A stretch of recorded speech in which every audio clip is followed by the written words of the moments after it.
The Kentucky humidity hung heavy in the air, thick and cloying like the regret clinging to me for signing up for this pottery class. Honestly, pottery? Me? Christina, pharmacist extraordinaire, meticulously measuring milligrams and milliliters, now expected to mold shapeless earth into something resembling art. The irony wasn't lost on me. I envisioned myself covered head to toe in clay, a frustrated, mud-caked mess. The image brought a wry smile to my lips as I parked my sensible sedan outside the converted warehouse that housed Lexington Clay Creations. Pushing open the heavy metal door, the clang echoed the trepidation in my chest. The air inside was cooler, carrying the earthy scent of wet clay and something subtly sweet, like vanilla and yeast. The workshop was larger than it appeared from the outside, bathed in the soft glow of overhead track lighting. Workstations dotted the space, each equipped with a potter's wheel and various tools. A handful of people were already milling about, chatting amongst themselves, their hands stained with clay, their expressions ranging from intense concentration to utter bewilderment. I recognized none of them. Shifting my weight from one foot to the other, I clutched the strap of my oversized tote bag, my security blanket, packed with hand sanitizer, a first aid kit, and a protein bar, just in case. This whole experience felt distinctly outside my comfort zone. I was more accustomed to the sterile environment of the pharmacy, the predictable rhythm of filling prescriptions, the comforting repetition of routine. This felt chaotic, unpredictable. A woman with vibrant auburn hair pulled back in a messy bun approached me, a welcoming smile softening her features. "You must be Christina," she said, her voice warm and tinged with a slight southern drawl. "I'm Sarah, the instructor. Welcome to Lexington Clay Creations." I offered a hesitant smile in return, feeling a knot of anxiety tighten in my stomach. "Hi, Sarah. Thanks for having me." Sarah's smile widened. "Don't be nervous. Everyone starts somewhere. Just find an open workstation and we'll get started in a few minutes." I surveyed the room, spotting an empty station tucked away in a corner, away from the main hubbub. Perfect. I made my way over, setting down my tote bag and perching on the edge of the stool. As I waited for the class to begin, I observed the others. A middle-aged man with a salt and pepper beard meticulously carved details into a small figurine. A teenage girl, headphones perched on her ears, spun her wheel with effortless grace, her clay transforming into a delicate vase. And then there was her. Across the room, near a large window that flooded the space with natural light, stood a woman with the most captivating blue eyes I'd ever seen. Her rich brown hair cascaded down her back in soft waves, contrasting with the flour dusting her simple, fitted denim shirt. Even from across the room, I could see the delicate sprinkle of freckles across her nose, and the way her lips curved into a gentle smile as she spoke to someone I couldn't see. She moved with an easy confidence, her hands working the clay with a practiced touch that both mesmerized and intimidated me. I found myself utterly captivated, unable to tear my gaze away. Who was she? And what was that intoxicating scent that seemed to emanate from her? A blend of earth and sweetness. Something I instinctively knew I wanted to explore further? Just then, Sarah clapped her hands, bringing the class to attention. "All right, everyone," she announced. "Let's get started. Today we'll be focusing on creating simple bowls." My stomach rumbled nervously. Bowls. Right. As I reached for a lump of clay, I couldn't help but glance back across the room. The woman with the blue eyes was now watching me, a playful smirk dancing on her lips. Our eyes met for a fleeting moment, and a strange jolt, like a small electric current, passed between us. She nodded, a silent acknowledgement of our shared space, our shared endeavor. Feeling a blush creep up my cheeks, I quickly averted my gaze and focused on the task at hand. But the image of her, the warmth of her smile, the intensity of her blue eyes, remained etched in my mind. And for the first time since arriving, the knot in my stomach began to loosen, replaced by a flicker of something else, something exciting, something undeniably promising. The memory of her lingered, a phantom scent of vanilla and clay clinging to my skin, a ghost of a smile playing on my lips. Even the sterile, brightly lit aisles of the pharmacy couldn't erase the image of her from my mind. Her blue eyes, the artful smudge of flour on her cheek, the effortless way she handled the clay. It was also distractingly appealing. I'd spent the entire drive home replaying our brief encounter, analyzing every fleeting glance, every subtle shift in her expression. Had she really smirked at me, or was I projecting my own wishful thinking onto her? "Christina, honey, you've been staring at that bottle of ibuprofen for 5 minutes, Mrs. Henderson." A sweet, elderly woman who frequented the pharmacy chuckled. "Everything all right, dear?" I snapped out of my reverie, cheeks flushed with embarrassment. "Oh, Mrs. Henderson. Sorry, just lost in thought." I forced a smile, quickly scanning the ibuprofen bottle before handing it to her. "That'll be $8.99.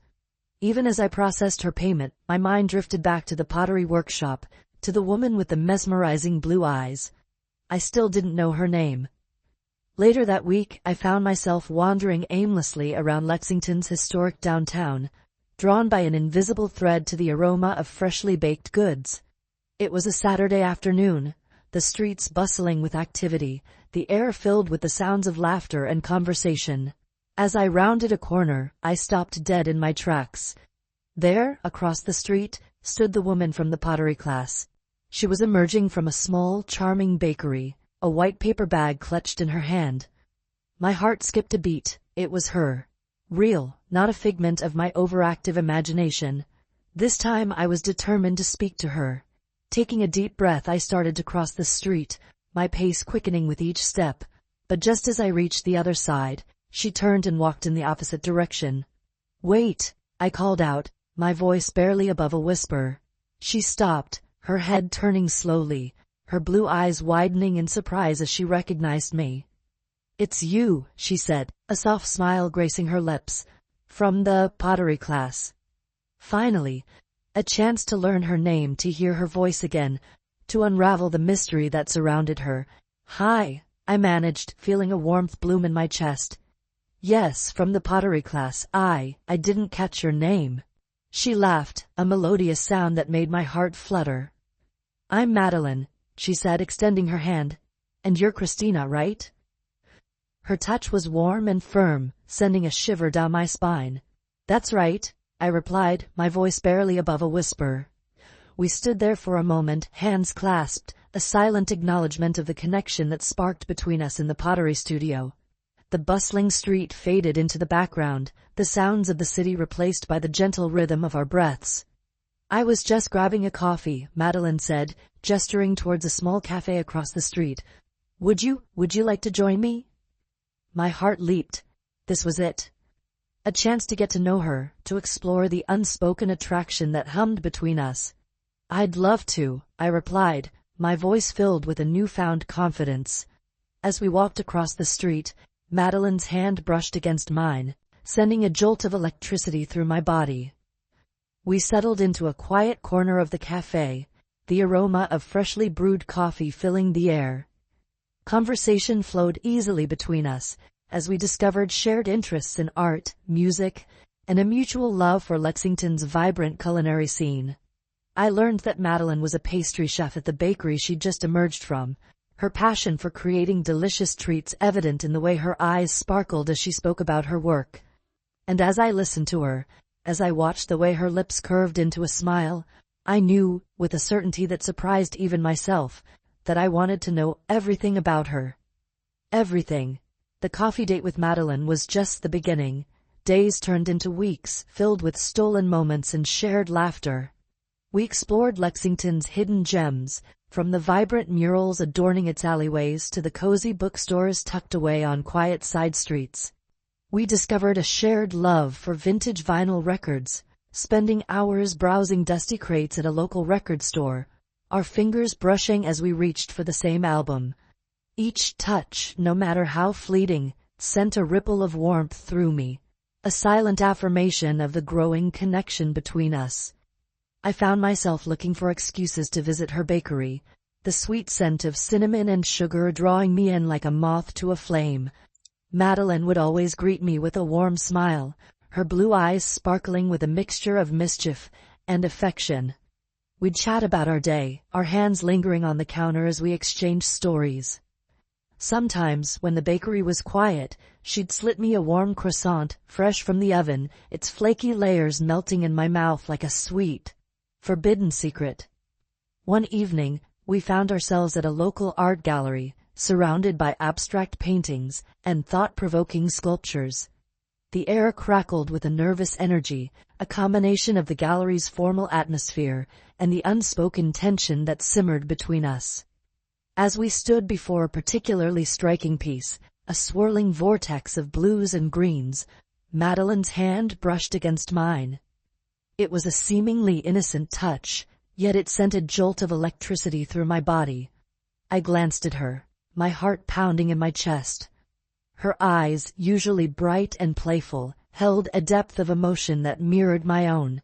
We stood there for a long moment, our hands intertwined, the world around us fading into a blur. Later that night, as we walked hand in hand along a tree-lined street, bathed in the soft glow of streetlights, Madeline turned to me, her blue eyes shimmering in the moonlight. "I've been meaning to ask you," she said, her voice barely above a whisper. Would you like to come over for dinner sometime?" My heart skipped a beat. This was it. An invitation into her world, a chance to explore the unspoken feelings that danced between us. "I'd love to," I replied, my voice trembling slightly. The following Saturday, I found myself standing on Madeline's doorstep, a bouquet of sunflowers in hand. She greeted me with a warm smile, her eyes sparkling with anticipation. Her apartment was small but cozy, filled with the aroma of simmering spices and the soft glow of candlelight. Books lined the walls, overflowing from shelves and stacked precariously on tables, a testament to her love of literature. A vintage record player sat in the corner, a stack of vinyl records beside it, waiting to be played. It felt like stepping into a sanctuary, a reflection of her warm and inviting spirit. Over a delicious dinner of homemade pasta, conversation flowed effortlessly between us. We talked about our families, our dreams, our fears. I learned about Madeline's childhood in rural Kentucky, her close-knit family, her early passion for baking. She listened intently as I spoke about my own life, my struggles with fitting in, my desire to find something more. As the evening wore on, the air between us grew thick with unspoken desire. The candlelight flickered, casting dancing shadows on the walls, illuminating the subtle changes in her expression, the slight flush in her cheeks, the way her eyes lingered on mine.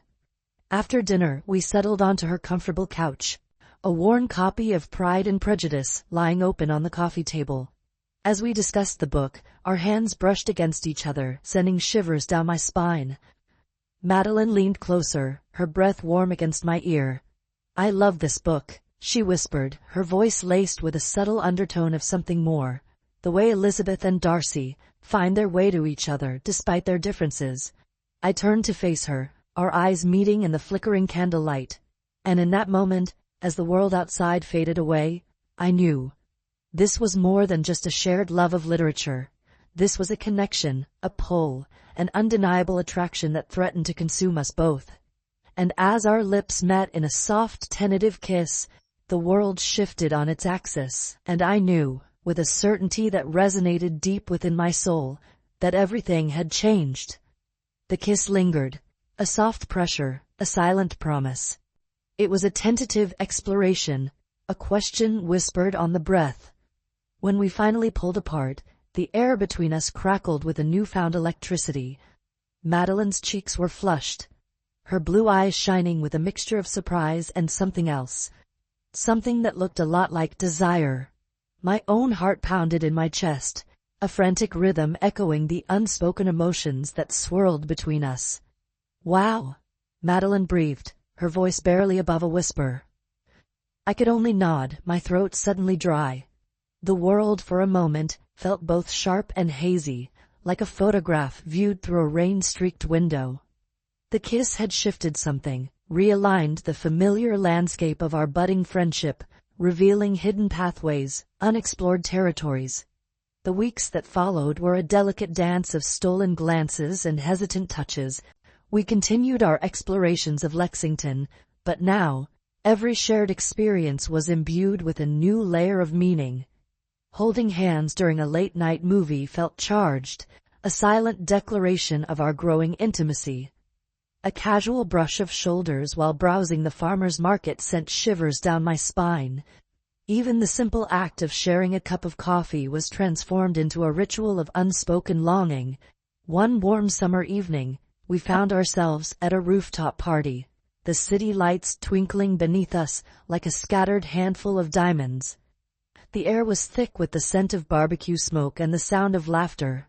People milled about, their conversations blending into a low, steady hum. But amidst the crowd, my gaze was drawn to Madeline. She stood near the edge of the roof, her silhouette outlined against the night sky, a glass of wine held loosely in her hand.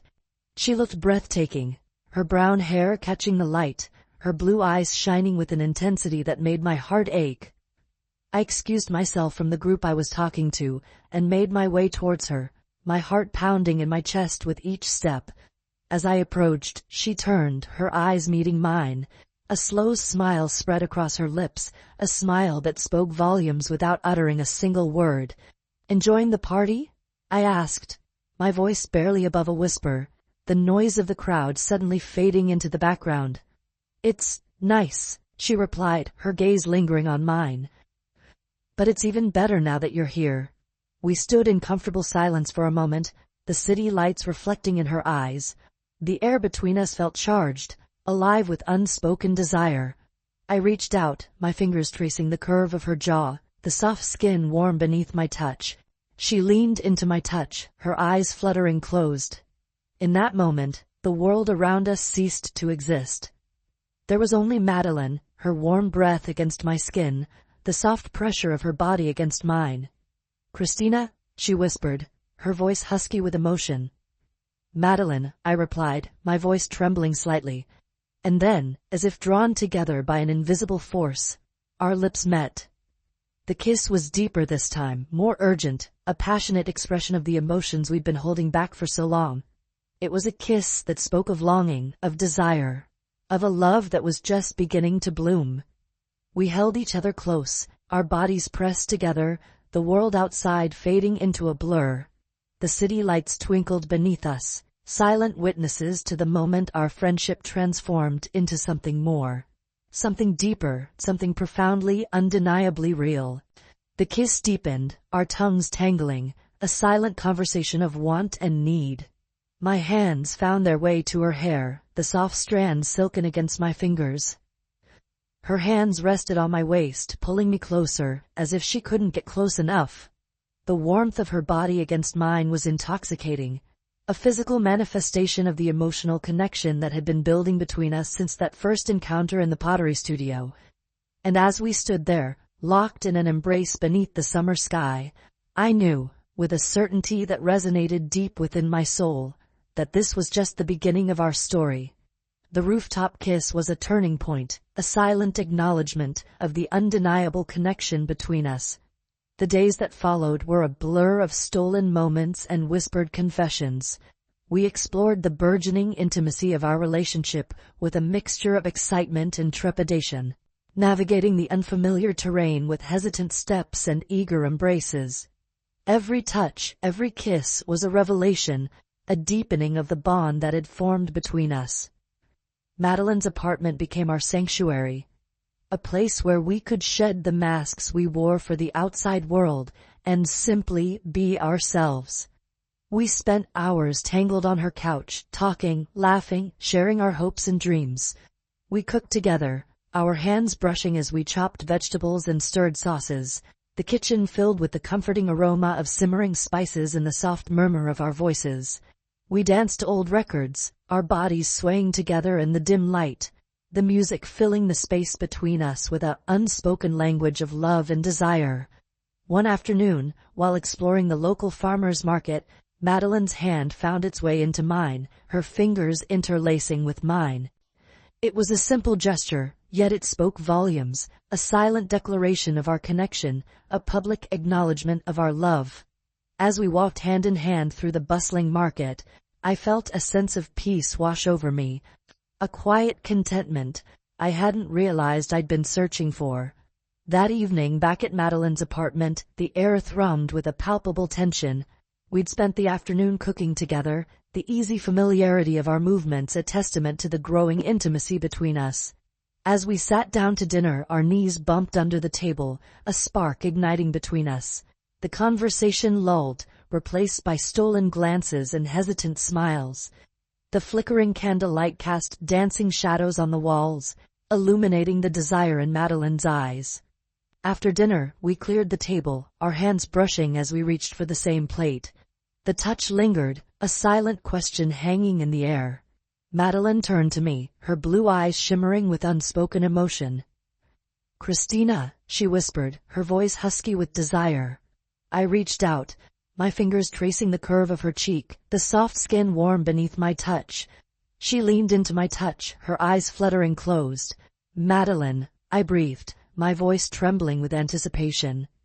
And then, as if drawn together by an invisible force, our lips met.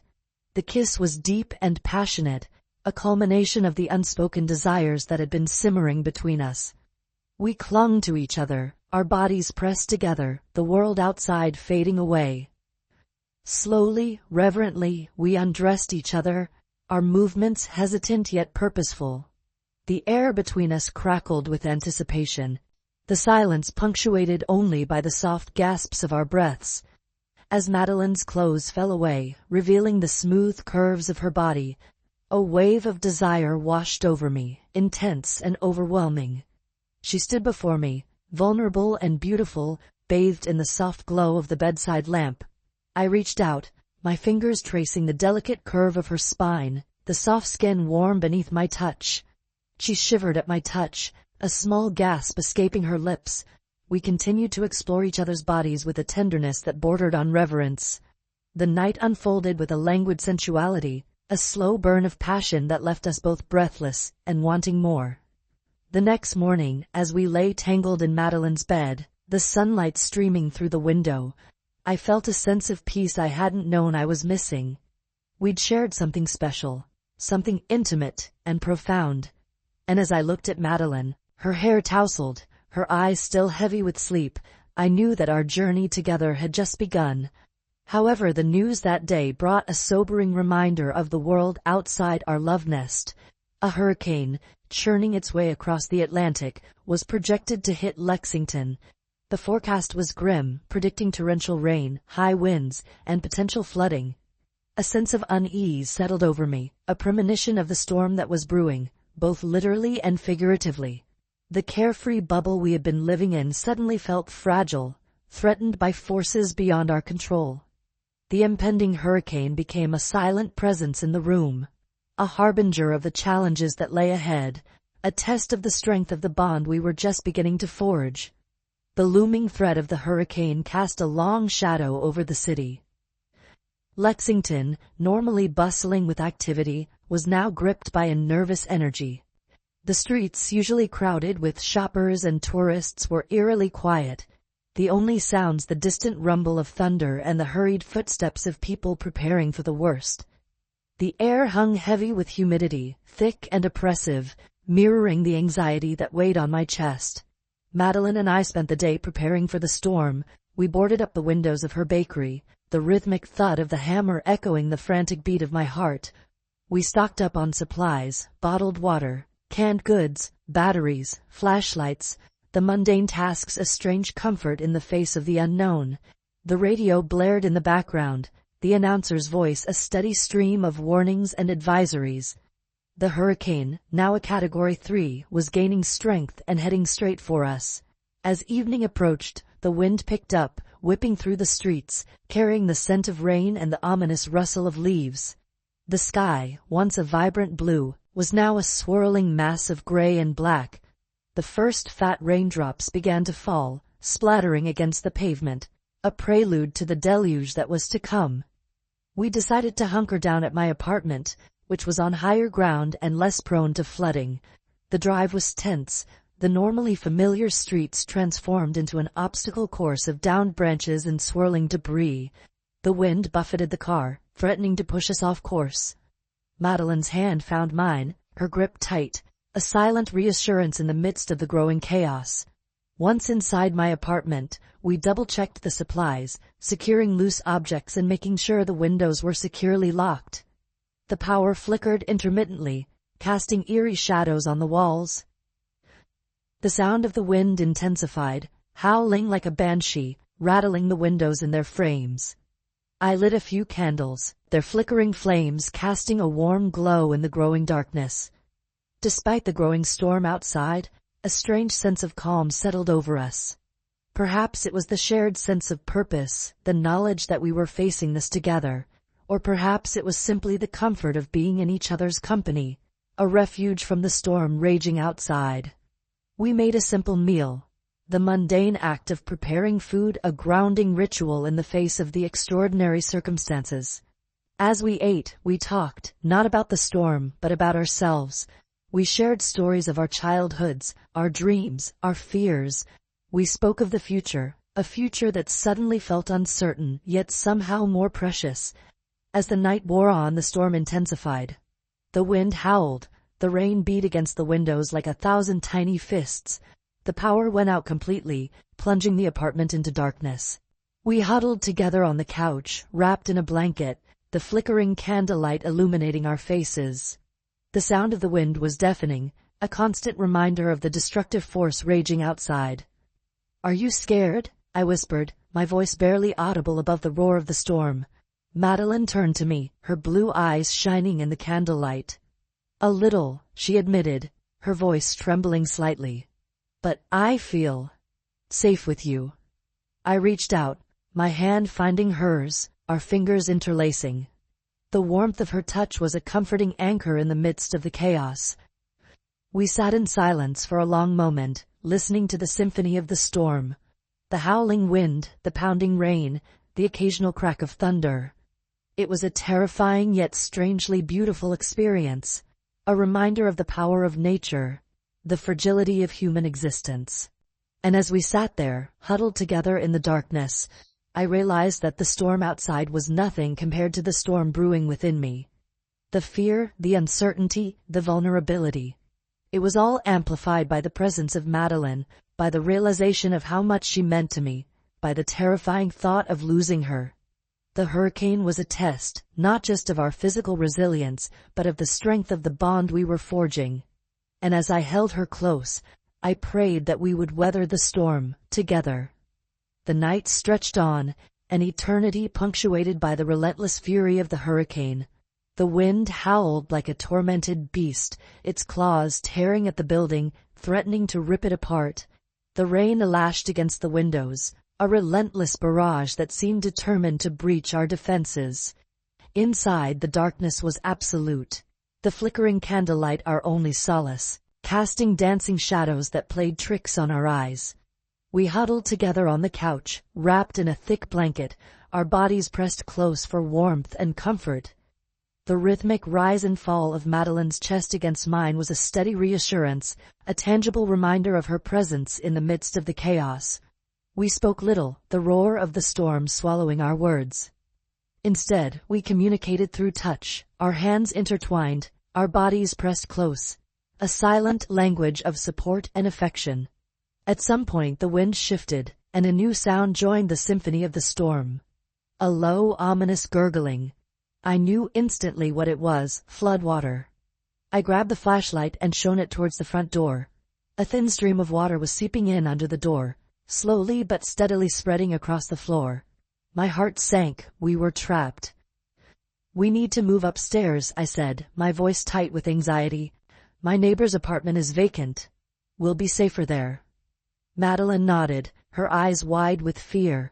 We waded through the rising water, the cold seeping into our shoes, a chilling reminder of the danger we were in. We reached the upstairs apartment and fumbled with the lock, our hands shaking with a mixture of cold and adrenaline. Finally, the door swung open, and we stumbled inside, collapsing onto the floor, exhausted and relieved.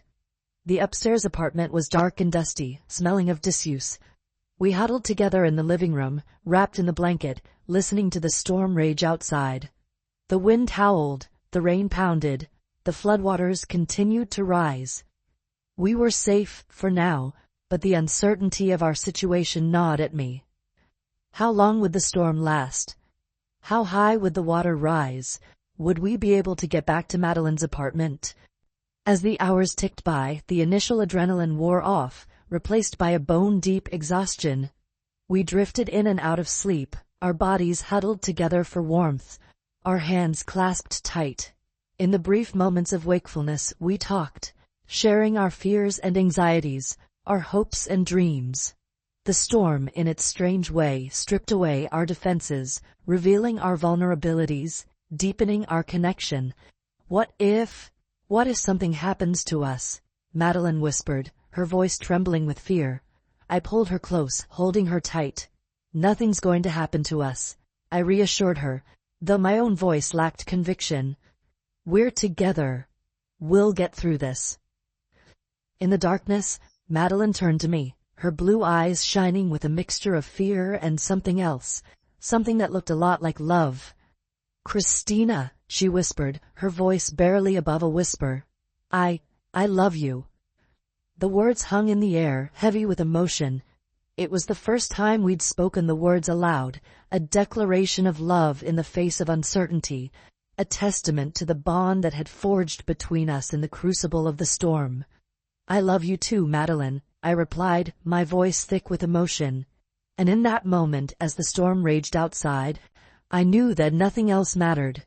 We had each other, and that was enough. The storm raged for another day, slowly diminishing in intensity. The wind died down, the rain subsided, the floodwaters began to recede. When the sun finally broke through the clouds, casting a warm glow over the ravaged city, we ventured outside hand in hand to survey the damage. The streets were littered with debris, trees were uprooted, buildings were flooded. The world we knew had been transformed. Yet, amidst the devastation, there was a sense of resilience, a shared determination to rebuild, to recover, to move forward. And as I looked at Madeline, her hand clasped tight in mine, I knew that we would face the future, together, stronger and more in love than ever before. The days following the hurricane were a blur of exhaustion and adrenaline. Lexington was a city transformed, scarred by the storm's fury, yet pulsing with a defiant spirit of resilience. The streets, once bustling with life, were now choked with debris, fallen trees, shattered glass, remnants of lives overturned. The air hung heavy with the smell of damp earth and the faint, lingering scent of decay. But amidst the devastation, there was a sense of community, a shared determination to rebuild, to recover, to move forward. Madeline and I, our apartment spared the worst of the flooding, threw ourselves into the relief efforts. We volunteered at a local shelter, distributing food and water, offering comfort to those who had lost everything. We helped clear debris from the streets, our hands raw and blistered, our bodies aching with exhaustion. We worked side by side, our shared purpose a silent testament to the bond that had been forged between us in the crucible of the storm. The shared experience, the shared hardship, had stripped away any remaining pretense, leaving us raw and vulnerable, yet somehow stronger. The declaration of love whispered in the darkness of the storm-ravaged apartment had shifted something fundamental in our relationship. We were no longer just lovers, we were partners, allies, bound together by a shared experience that had tested us both physically and emotionally. We held hands openly now, no longer hesitant, no longer afraid to show the world the depth of our connection. We exchanged glances that spoke volumes, silent affirmations of the love that had bloomed amidst the chaos. However, the strain of the disaster began to take its toll. The long days, the relentless work, the constant exposure to the suffering of others, it all weighed heavily on us. We were both exhausted, physically and emotionally depleted. Small irritations, once easily dismissed, now festered, threatening to erupt into full-blown arguments. The pressure of the situation, the uncertainty of the future, began to chip away at the fragile peace we had found in each other's arms. One evening, as we sat on the floor of my apartment, surrounded by the remnants of our hurricane supplies, the tension finally broke. We argued about something insignificant, something I can't even remember now. But in that moment, it felt like the most important thing in the world. Words were exchanged, harsh and accusatory, fueled by exhaustion and fear.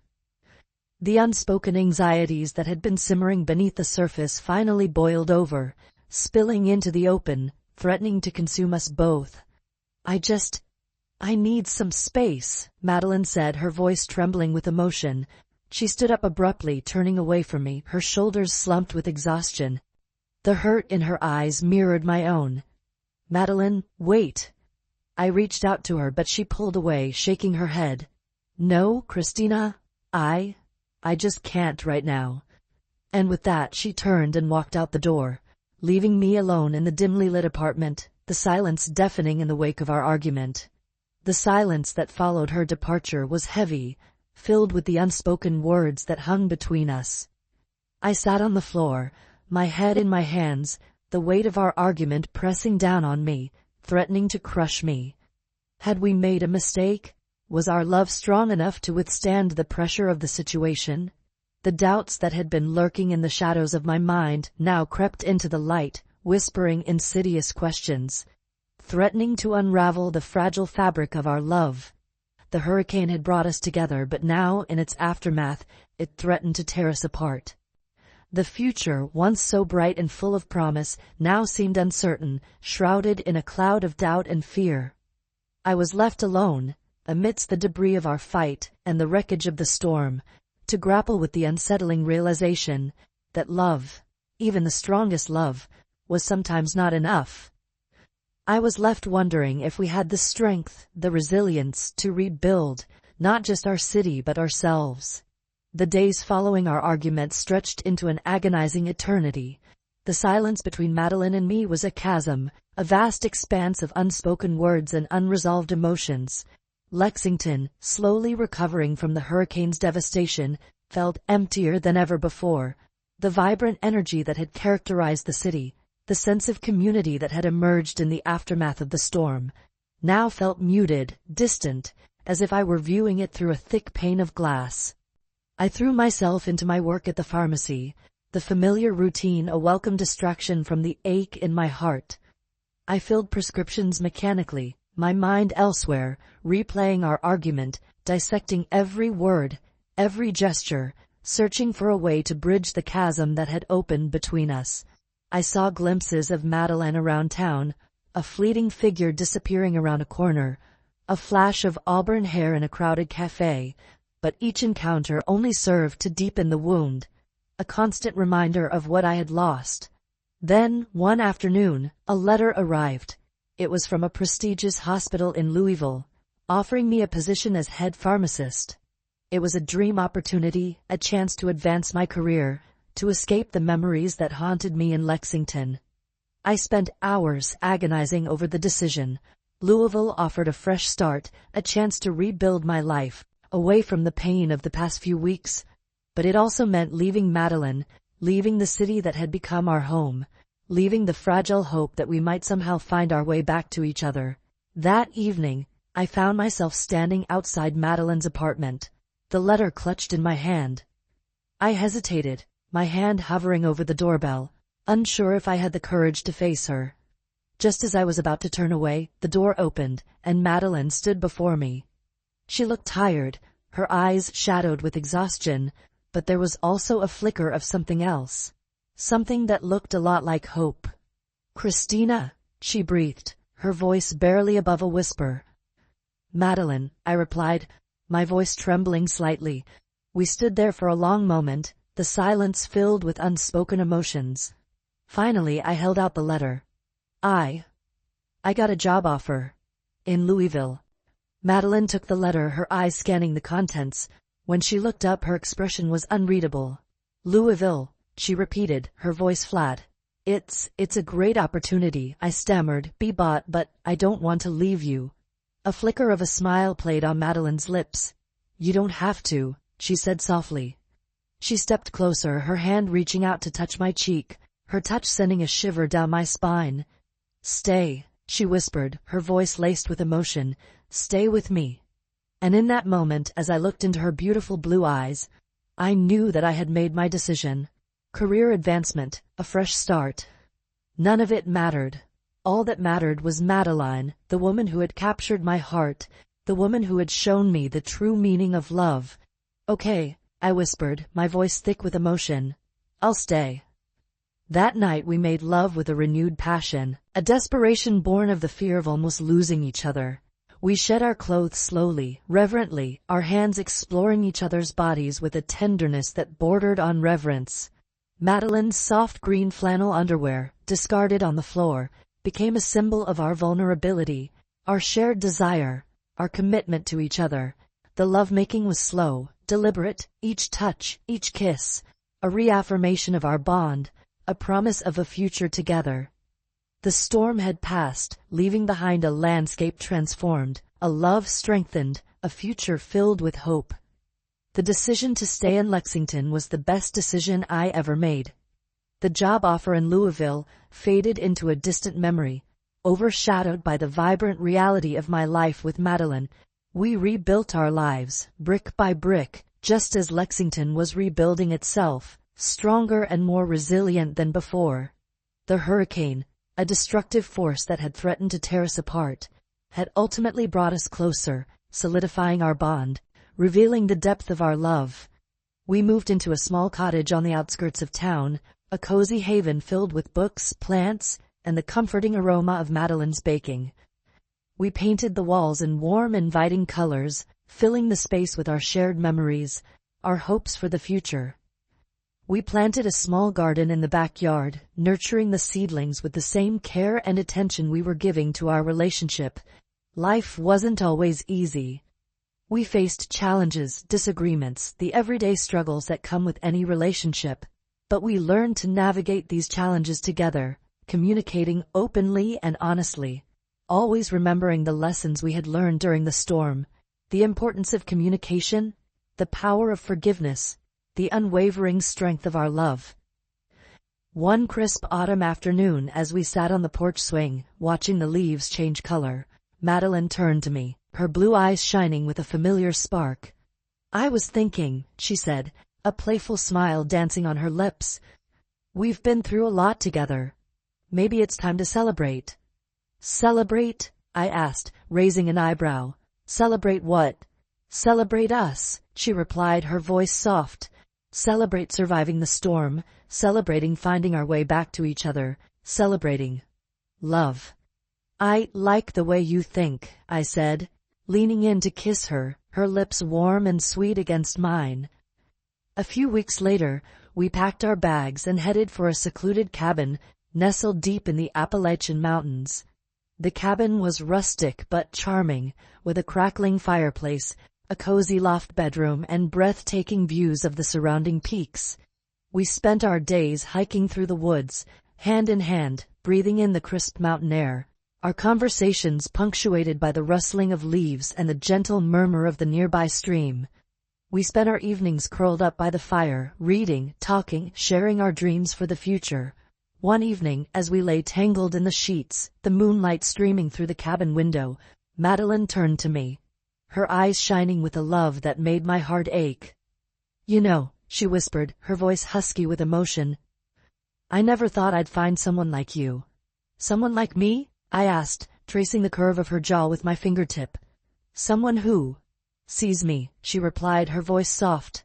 "Someone who understands me, who accepts me, flaws and all." "I see you, Madeline," I whispered, my voice thick with emotion. "And I love you, flaws and all." We made love that night with a passion that transcended the physical. It was a slow, deliberate act of love, a fusion of our bodies and souls, a celebration of the bond that had been forged between us in the crucible of the storm. As we lay entwined, our bodies still flushed with the afterglow of our lovemaking, I knew, with a certainty that resonated deep within my soul, that I had found my soulmate. The hurricane, a destructive force that had threatened to tear us apart, had ultimately led me to the greatest love of my life. And as I lay there, in the quiet stillness of the mountain cabin, wrapped in Madeline's arms, I knew that I had finally found my safe harbor, my place of peace, my home. The journey had been long and arduous, filled with challenges and uncertainties, but it had led me to this moment, this perfect moment of connection, of belonging, of love. And I knew, with a certainty that transcended words, that this was just the beginning of our forever.